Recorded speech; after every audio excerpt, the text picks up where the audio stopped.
So I'm doing a worksheet for Roseville Rental for the month ended June 30th, 2012. So basically all I'm going to do today is get the trial balances from this side of the worksheet and place them over here in the right segment. So for the trial balances, I already did cash, petty cash, and accounts balance. No, accounts receivable, Leslie Napples. They're going to go in the debit segment,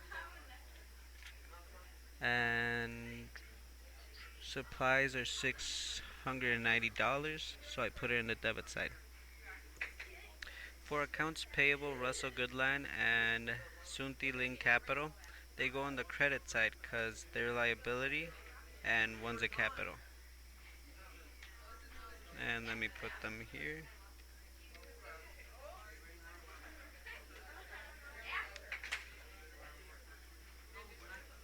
Now I'm going to start income summary, which is sales, advertising expense, insurance expense, miscellaneous expense, supplies expense, and utilities expense. So I added everything from the accounts and put them on the debit and credit side. So now we have to add them up to see if they equal each other. As you can see, the debit and credit sides equal each other in 15,551.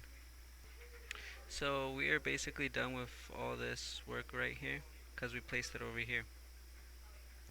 And the next part of the work is we have to adjust accounts, so we're going to get to that right about now. Adjustments for supplies on hand should be 250, and for value of prepaid insurance should be 750.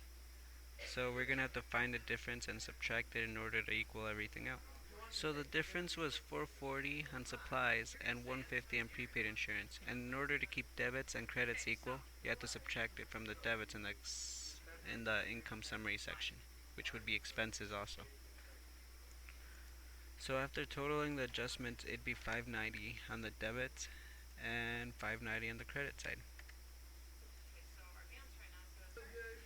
So now after we're done with that, we have to put everything that's under the income summary, which would be all this, into the income statement section, which would be over here, right around there.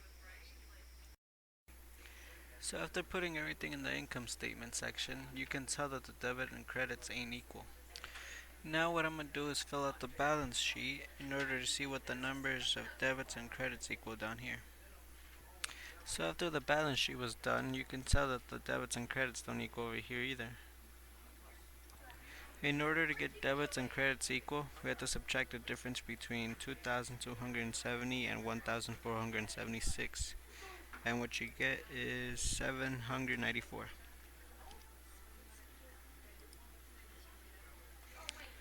From this side in the balance sheet, you should also subtract the debit from the credits in order to even them out. So it's 794 on this side too. And after all this work, we have to re-add them again to check if our debits and credits equal on both sides. And as you can see, they equal.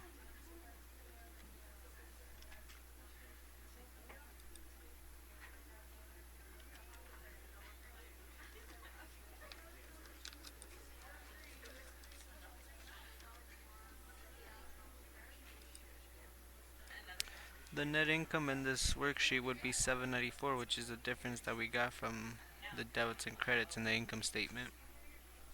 So we label this as net income. And we are now done with this worksheet.